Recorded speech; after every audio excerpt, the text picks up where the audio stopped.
Muy buenos días, estas son las claves de la mañana. Sheinbaum asistirá a la cumbre G7 en Canadá. Concluyeron cómputos de elección judicial. Christopher Landó visitará México esta semana. Moreira cuestiona estrategia de seguridad y economía. Monreal defiende a Andy López ante críticas públicas. Coparmex pide respuesta firme ante aranceles de Trump. El Pentágono enviará 700 Marines a Los Ángeles. Puebla enviará abogados para defender a migrantes en Estados Unidos. Protestan frente a Embajada de Estados Unidos con quema de piñata. Noroña propondrá condena a redadas en Estados Unidos. La FGR logra sentencia y procesa a 8 presuntos integrantes del cártel Jalisco. Atenciones del SAT aumentan 13% en los primeros meses de 2025. Huracán Bárbara avanza frente a las costas del Pacífico mexicano. Y además, la visión global, el radar empresarial, los mercados, más noticias y aún mucho más. Hoy es martes 10 de junio de 2025 y aquí comenzamos.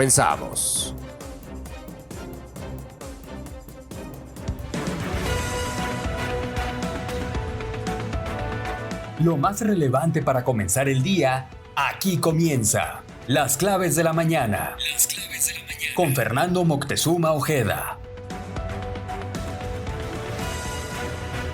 La presidenta Claudia Sheinbaum confirmó su asistencia a la cumbre del G7, el grupo de los 7 allá en Canadá, donde probablemente sostendrá una reunión bilateral con el presidente de Estados Unidos, Donald Trump.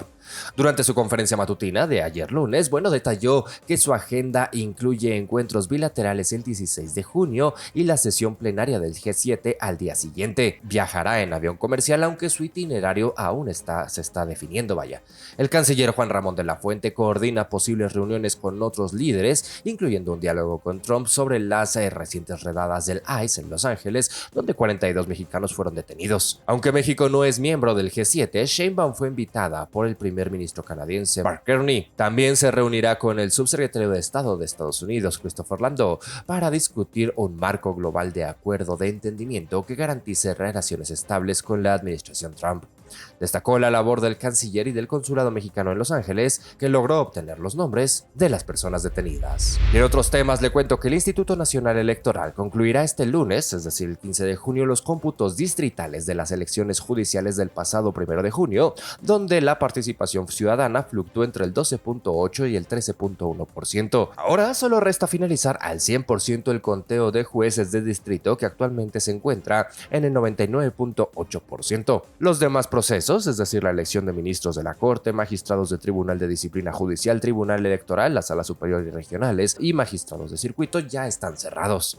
Los votos nulos o no utilizados sumaron 47.976.253, destacando la complejidad de un proceso con hasta 39 opciones de voto por ciudadano. Entre los más votados figuran los postulados como ministros de la Corte, entre los que se encuentran, Hugo Aguilar con 6.1 millones y Lenia Batres con 5.8 millones de votos, le decía, postulados como ministros de la Corte. Aguilar asumirá la presidencia del máximo tribunal el próximo 1 de septiembre. Las y los candidatos a jueces de distrito recibieron menos apoyo y registraron la participación más baja, esto con el 12.8%. El INE anunció oficialmente, el fin de los cómputos ayer a las 17:30 horas, adelantándose un día al plazo legal. En total se emitieron 167.359.434 votos válidos. Las constancias de mayoría se entregarán el 15 de junio y los electos tomarán posesión el 1 de septiembre. Y por su parte, el subsecretario de Estado de Estados Unidos, Christopher Landó, realizará una gira oficial por México del 10, es decir, de hoy al 13 de junio, con escalas posteriores en El Salvador y Guatemala. Según el Departamento de Estado, el objetivo de su visita a México será sostener reuniones bilaterales de alto nivel centradas en la cooperación económica y migratoria. Landó buscará fortalecer los lazos diplomáticos, promover inversiones estadounidenses en la región y abordar el tema de la migración irregular. La presidenta Claudia Sheinbaum había anticipado esta visita como parte de los preparativos para un futuro encuentro con el secretario de Estado, Marco Rubio, cuya fecha aún no se define. En redes sociales, Lando expresó su entusiasmo por este viaje, su primero como subsecretario, subrayando la importancia estratégica de la región. La agenda también incluirá reuniones con el sector privado y autoridades locales. Este acercamiento se da en un contexto, usted lo sabe, de tensiones por los recientes operativos migratorios en Estados Unidos, aunque no está confirmado si el tema se discutirá formalmente durante las reuniones en México. Ahora vamos a dar un vistazo al mundo.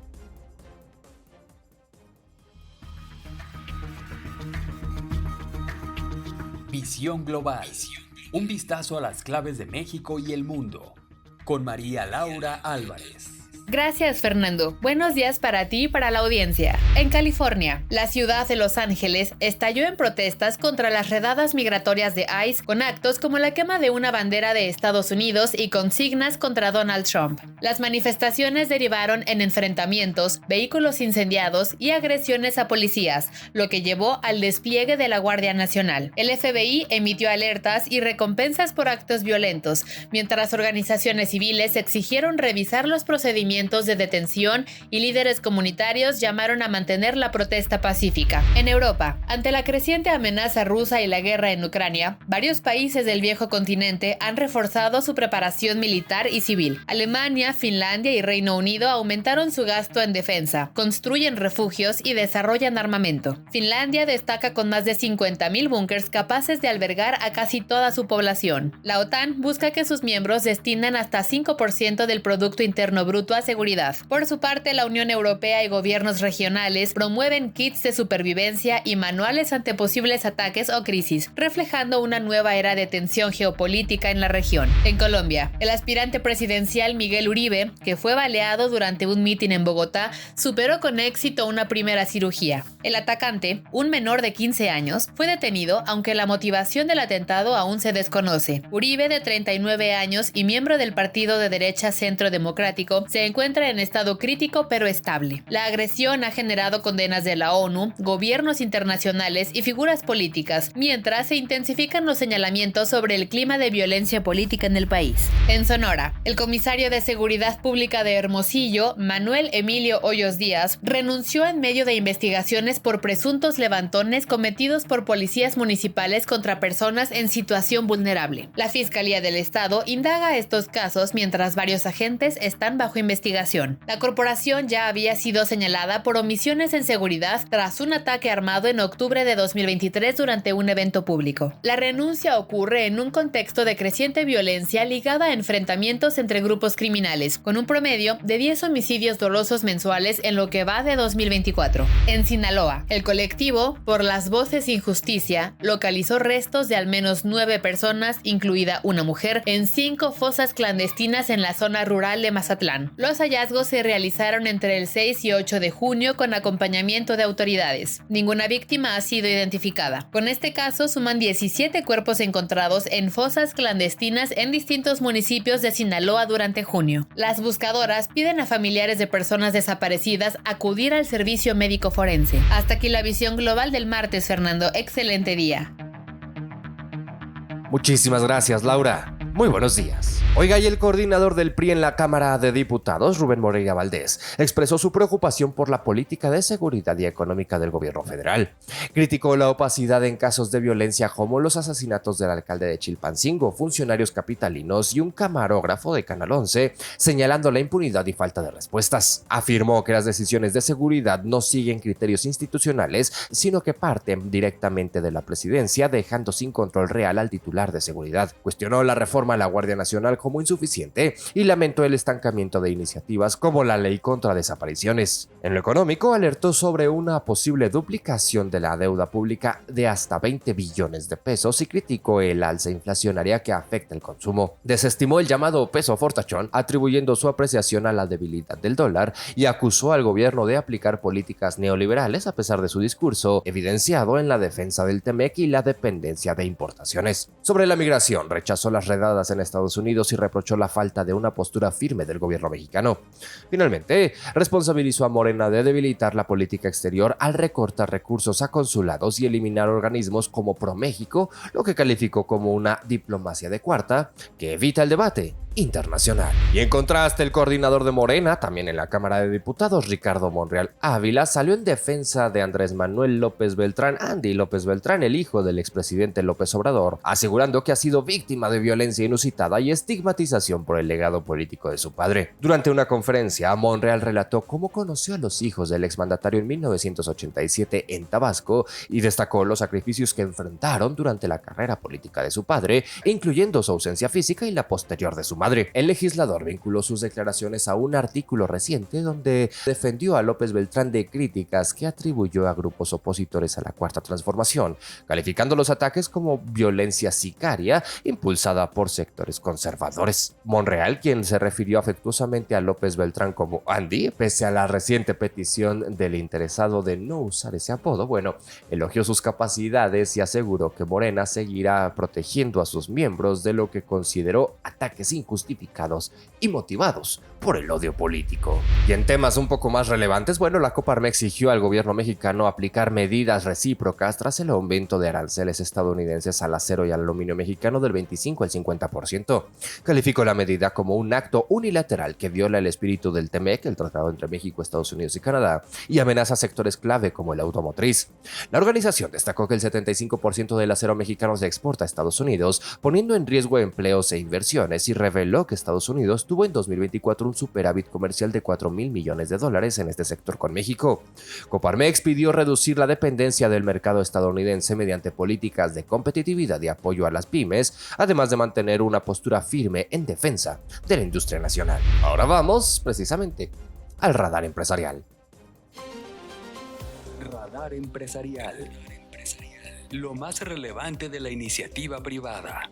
Con Alejandra Bailón. Gracias, Fernando. Buenos días para ti y la audiencia. Michelin anunció el cierre definitivo de su planta en Querétaro para finales de 2025 debido a que ya no es viable su operación por la falta de demanda de llantas pequeñas, el tipo que allí se produce. La planta resulta obsoleta en términos económicos y tecnológicos, por lo que la empresa optó por no invertir más en su actualización. La decisión afectará a 480 trabajadores con quienes se han iniciado negociaciones sobre indemnizaciones y apoyo para la transición laboral, incluyendo capacitación y búsqueda de empleo. La empresa también destinará un fondo para proyectos sostenibles en beneficio de la comunidad local. Michelin reafirma su compromiso con México y asegura que continuará adaptándose a las condiciones del mercado. Grupo Coppel anunció una inversión de 80,000 millones de pesos en un plan de transformación a 5 años que incluye cambio de imagen, expansión física, desarrollo digital y sostenibilidad. Esto con el objetivo de fortalecer su presencia entre consumidores de clase media. La estrategia contempla remodelar y abrir nuevas tiendas, mejorar su infraestructura tecnológica y duplicar sus ventas digitales,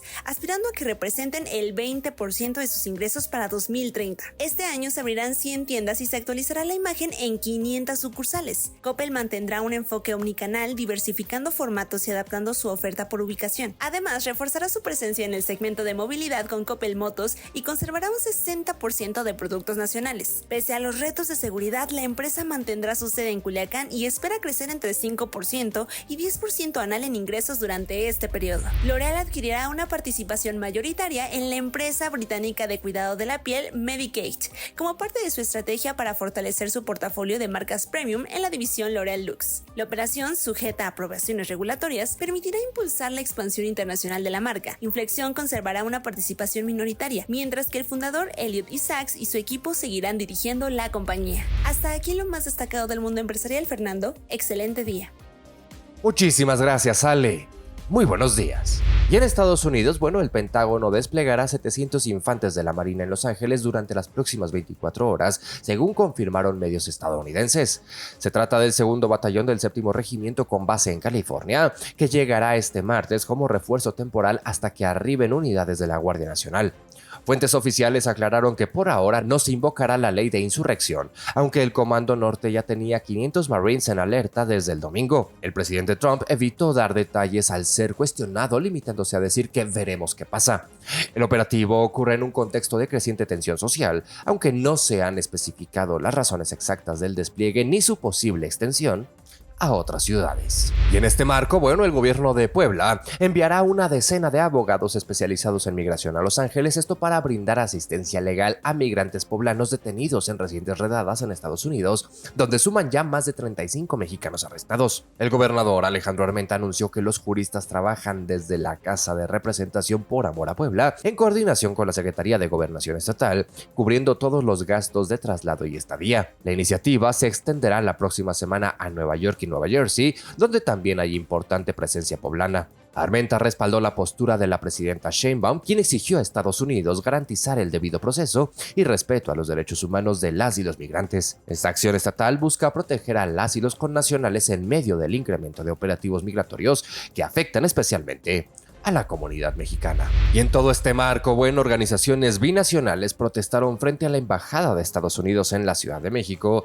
quemando una piñata con la figura del presidente Donald Trump en rechazo a las recientes redadas migratorias en Los Ángeles. Las y los manifestantes convocados por la organización binacional migrante Aztlán exigieron el cese de los operativos del ICE y el FBI, denunciando violaciones a los derechos humanos.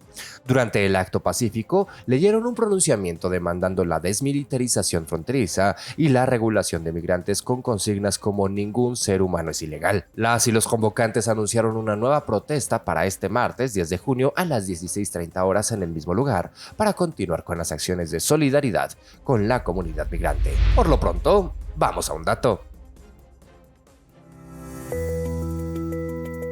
Gracias, Fernando. Buenos días para ti y la audiencia. El 10 de junio de 1924, el secuestro y asesinato del diputado socialista Giacomo Matteotti marcó un hito en la historia política de Italia, al evidenciar la brutalidad del régimen fascista en ascenso. Matteotti, líder del Partido Socialista Unitario y férreo crítico del gobierno de Benito Mussolini, denunció en el Parlamento las irregularidades de las elecciones de ese año, celebradas bajo la controvertida Ley Acerbo. Su desaparición, atribuida a miembros de las milicias fascistas, desató una crisis política sin precedentes, conocida como la crisis Matteotti, que polarizó a la sociedad italiana y generó una ola de indignación dentro y fuera del país. Aunque la oposición intentó frenar al régimen con la llamada secesión del Aventino, Mussolini salió fortalecido del conflicto, asumió la responsabilidad política del crimen y en enero de 1925 inició la consolidación abierta de su dictadura. El asesinato de Matteotti no solo representó el punto de quiebre definitivo con la democracia italiana, sino que también lo convirtió en un símbolo histórico de la resistencia antifascista. Hasta aquí el dato del día, Fernando. Excelente martes.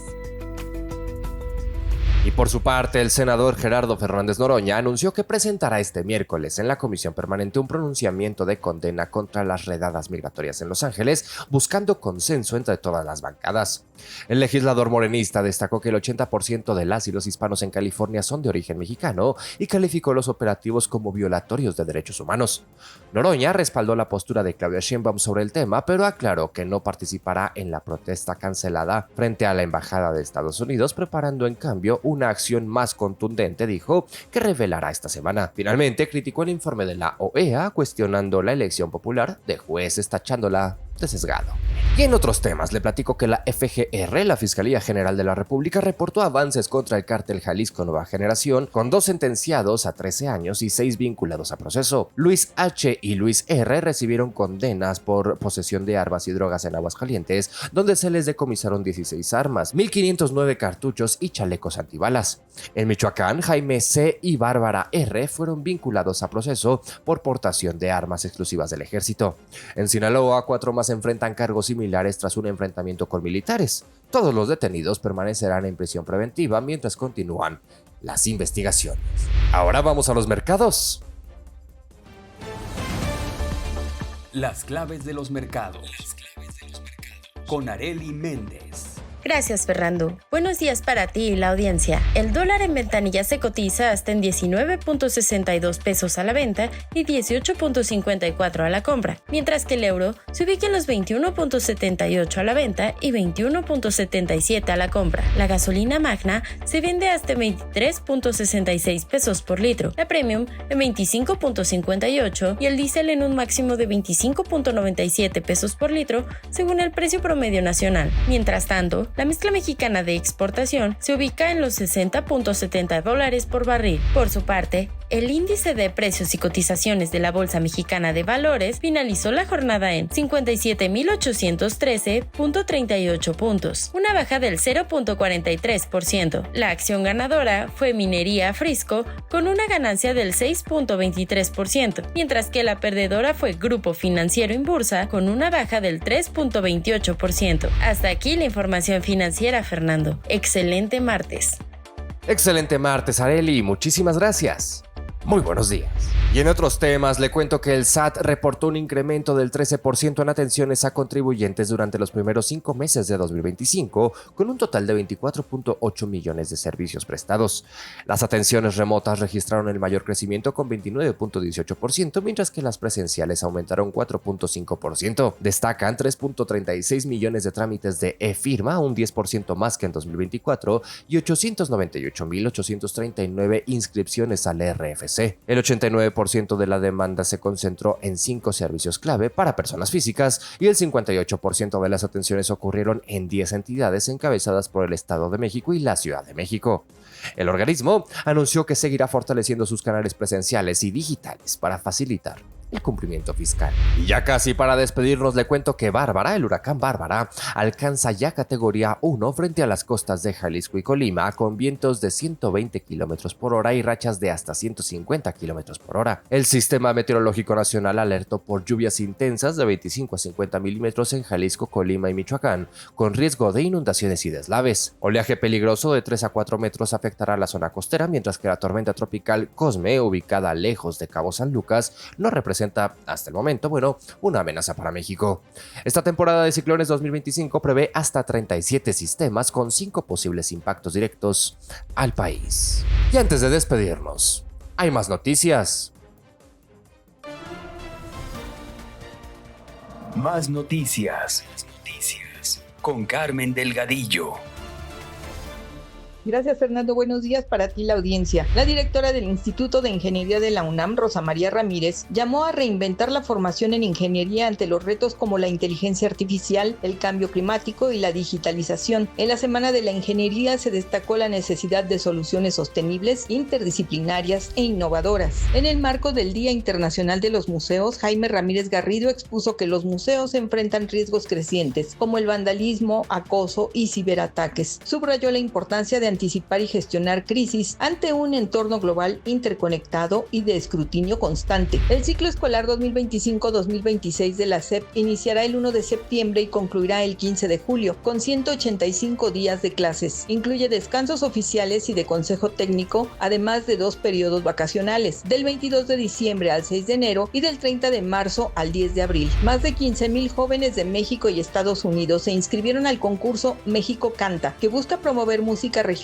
sin apología de la violencia. Habrá 365 semifinalistas. La final será el 5 de octubre en Durango, con apoyo de Intocable, Los Bukis y el estudio de Vicente Fernández. Especialistas recomiendan que las marcas eviten el pinkwashing durante el mes del orgullo LGBTIQ+, y adopten un enfoque auténtico con compromisos sostenidos, políticas de inclusión, apoyo a causas del colectivo, representación diversa y acciones reales que trasciendan el marketing temporal. Advierten especialistas que los colchones tienen una vida útil de entre 6 y 12 años. Su deterioro puede causar dolores corporales, alergias y mal descanso. Factores como el uso, el material y el mantenimiento determinan su duración. Reemplazarlo a tiempo es clave para la salud. La cumbre de la ONU sobre los océanos en Niza, Francia, reúne a líderes y expertos para abordar la sobrepesca, contaminación plástica, cambio climático y minería en aguas profundas. Aunque sin acuerdos vinculantes, se espera impulsar compromisos voluntarios y financieros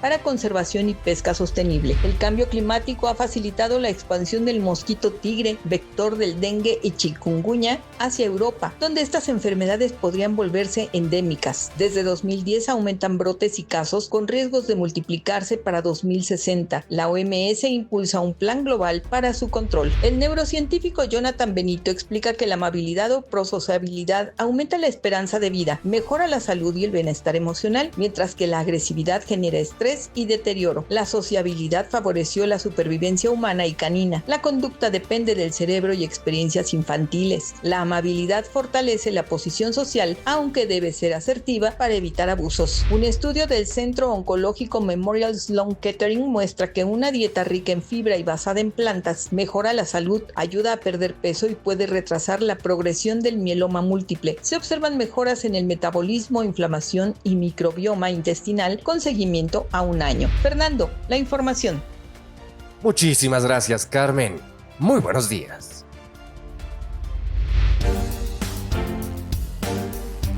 Y con esto llegamos al final de este espacio. Antes de despedirme, quiero pedirle que considere seguirme en esta plataforma, comentar sus opiniones y si la información le resultó útil, comparta este episodio con quien usted crea que también le puede ser de utilidad. Yo le agradezco muchísimo que me permita acompañarle el favor de su confianza y le recuerdo que los detalles de toda esta y mucha más información la encuentra disponible en fermoctezuma.news y en todas las redes sociales como @fermoctezumao. En fin, que tenga un excelente martes, cuídese mucho, si así ha de ser le espero aquí mañana y ya lo sabe, pásela bien.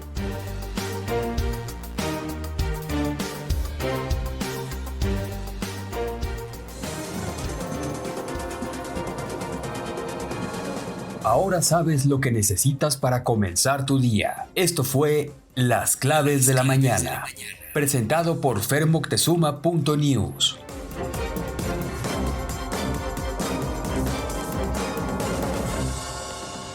Si te gustó este episodio, considera suscribirte en la plataforma donde me estés escuchando. Compártelo en tus redes sociales y mencióname como @fermoctezumao.